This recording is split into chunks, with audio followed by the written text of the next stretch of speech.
In Afghanistan. Local 4 News at 5 starts right now.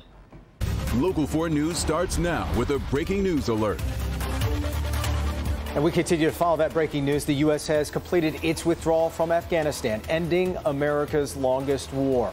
The Pentagon just announced the last U.S. military planes left the country, with the last plane leaving at 3:29 our time, a minute before midnight in Kabul. The final flight capped a chaotic end to the war, with 13 U.S. service members killed, along with more than 180 Afghans. I'm here to announce the completion of our withdrawal from Afghanistan and the end of the military mission to evacuate American citizens, third country nationals, and vulnerable Afghans.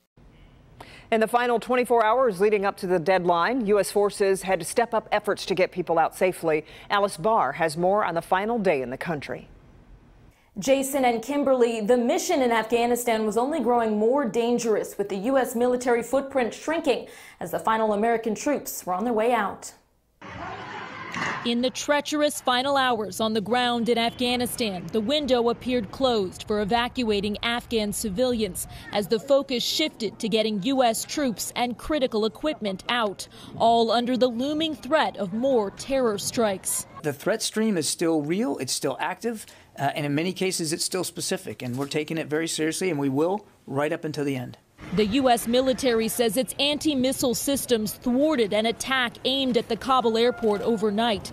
ISIS militants believed to have launched at least 5 rockets. There are no reported casualties. That after the U.S. military says its own drone strike hit an ISIS car bomb heading to the airport.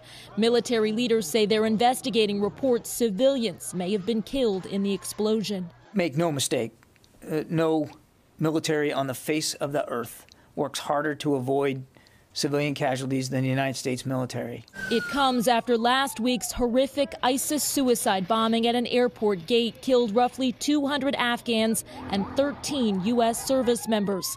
President Biden paying his respects to the fallen at Dover Air Force Base over the weekend as 13 families grieve a devastating loss.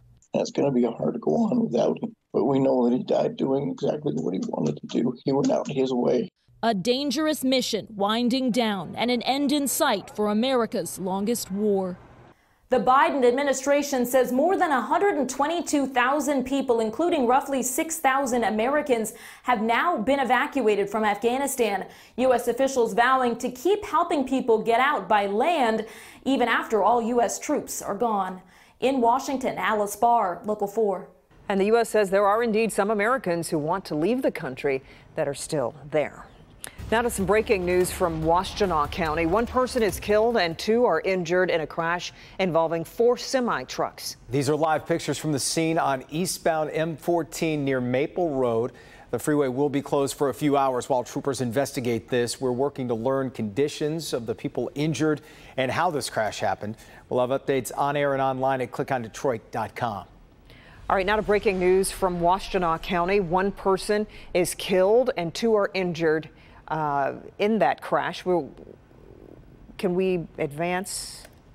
We're actually going to give you an update on the coronavirus right now. I do apologize. We've got the numbers from the past 3 days here. Michigan added 5,020 new cases. As you see there, that's an average of 1,673 cases per day, and we've lost another 26 lives. And today was the first day of school for thousands of students in Metro Detroit, and many had to wear masks. But not everywhere. Wayne and Oakland counties require them. Macomb County does not. And that's created a problem at one school. Hamilton Parsons Elementary is part of the Romeo School District in Macomb County, but the building is actually in Oakland County. As Rod Maloney reports, it's causing some confusion. They only had a half day of school here at Hamilton Parsons. School let out at about 11:30. Now, when we got here, we had a chance to speak to one of the parents who had small children who attend the school here. And he told us that the students were not required to wear masks today. He gave his children the option and they opted out. But that is likely to change here after what we're hearing from Oakland County tonight. That parent did not want to appear on camera. Now, we should point out that the school sits on the west side of DeQuinder, just north of 32 Mile Road in Oakland County. Across DeQuinder is the Macomb County line. The Romeo School District put out the welcome mat for the Bulldog children today, and this mask issue came to a head over the weekend, prompting the school superintendent, Todd Robinson, to put out a letter to parents on a Saturday, last Saturday. And in it, he says in part, quote, "Through communication between the leadership from each county, we have been informed that the Oakland County Health Department recognizes that Hamilton Parsons Elementary is part of Romeo Community Schools and under the jurisdiction of the Macomb Intermediate School District, which operates under the authority of the Macomb County Health Department on public health matters. There is no desire on behalf of the district or public health officials to create any division in this relationship based on a single facility's geographic location.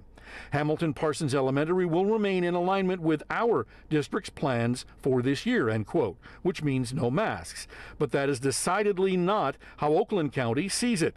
According to Deputy County Executive Rudy Hobbs, who oversees county health, through the Media Relations Department, the Oakland County Health Order covering masks covers all educational settings within Oakland County's physical borders.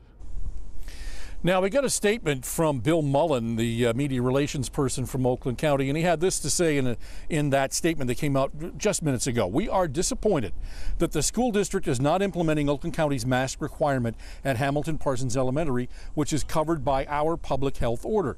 The goal of Oakland County's school mask requirement is to keep students in the classroom and minimize disruption from quarantining," end quote. Kimberly, back to you. Actually, I'll take it, Rod. It is quite a strange situation. I'm curious, though, did Macomb County have anything to say on this tonight? Well, we put in a call to them, and they said, they told us earlier in the day that it was their understanding that they were okay without masks in the school. Now, Oakland County's health officer is looking to enforce this order. So the question becomes for tomorrow, will they send somebody and make the children wear masks? And it might not be a bad idea for the parents in that school to consider sending the kids with a mask just in case. Yeah. All right, Rod, thank you. Schools really have had to adapt during the last year and a half, and many have learned important lessons on how to best serve their students. Several districts tell us they're focusing on more individualized learning instead of group benchmarks. Paula Tutman spent the day in the Wayne Westland School District. She has more on the first day and how things will be different from now on. I know, right? You're thinking the first day of school? It's not even Labor Day, but a lot of these school districts that got the waiver to start before Labor Day they're really going to start seeing a benefit of sooner rather than later in going back to school because of what happened during COVID. And you know what? And they learned lessons in teaching during COVID.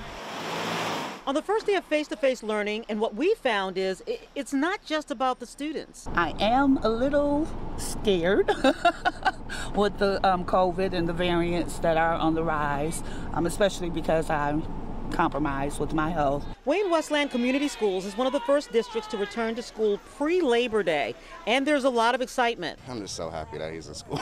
I'm just so happy because it was so heartwarming for him to go inside and sit with the other kids and have little conversations and everything. It just warmed my heart to see all the kids in there just happy to be there. This is a district that struggled pre-COVID in so many ways. Inside the buildings, there was only one computer device per every 5 children to access, at home or at school. The district cannibalized its own facilities to get devices into the hands of children during remote learning. The students only returned to school briefly in March, but the lessons learned in getting technology to children and the ways to use that technology remotely has actually changed learning in this entire district. Today, the first day of school meant that every single student was given access to a computer device, and the middle and high schoolers actually get to take theirs home. It has seemed for the last 2 years like we have been reinventing what we do for education and constantly reinventing it from one week to the next. And I think what we're seeing for this year is that we are able to do some of the traditional things that we've done in the past with the new things that come out of it, like having enough technology for every student, having teachers use that technology more frequently and more embedded in their classwork. It's just been great to see that we can now do a little bit of a blend of both. And while there is learning loss, really as much as a grade level for the older students and up to a grade and a half for younger students, really pre-K through third grade is when kids are going to build the foundation of their academic skills. Teachers in this district who actually had to rebuild the wheel to teach last year will still have to rebuild the wheel to teach this year, but at least they know how to build wheels. Sometimes out of the most horrible of circumstances, something positive comes, and this is definitely one of them because we were able to achieve that. Paula Tutman, Local 4. Yeah, adapting and overcoming. All right, Paula. Right. The damage is described as catastrophic. Hurricane Ida is now a tropical storm, but when it hit Louisiana, it was one of the strongest hurricanes ever to make landfall there. The storm killed at least one person, but officials fear that death toll could rise considerably. Nearly 5,000 National Guard members are handling dozens of rescue calls. It's all complicated by the damage. The storm knocked out power to nearly all of New Orleans, and there's very little cell phone service either. Liz McLaughlin is in New Orleans with a look at the aftermath of this destructive storm. Jason and Kimberly, we're just starting to get a look at the damage here in New Orleans, where hurricane force winds swept through and can snap massive trees like the one behind me in Jackson Square. Officials are just starting to get a look at the devastation and damage, the extent of the loss of life, and unfortunately scenes and reports early on aren't promising. A massive search and rescue operation is underway a day after Hurricane Ida slammed into the coast of Louisiana. I think the damage is catastrophic. It's the worst that I've seen in the 20 years that I've been in the parish, and we've seen several hurricanes. The deadly Category 4 storm packing 150-mile-per-hour sustained winds and dangerous storm surge. It was pretty scary. It was pretty scary. Across the strike zone, the damage is massive.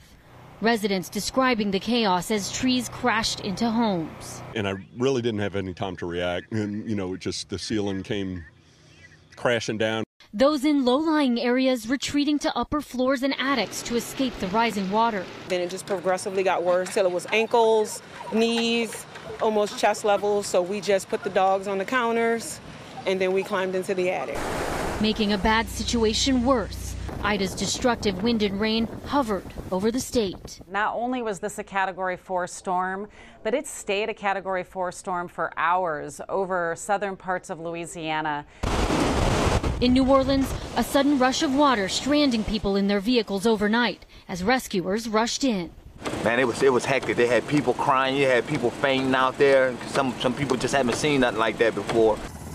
Dangerous and destructive. Ida's impact being felt across the region. When night falls here in New Orleans, this will be a very dark city. In fact, half the state without power, and it's unclear when that grid will be back up. Officials saying those in the hardest hit areas may be without electricity for 3 weeks or more. In New Orleans, Liz McLaughlin, Local 4. Just incredible pictures from there. Yeah. Much more to come on a Monday. Here's Victor.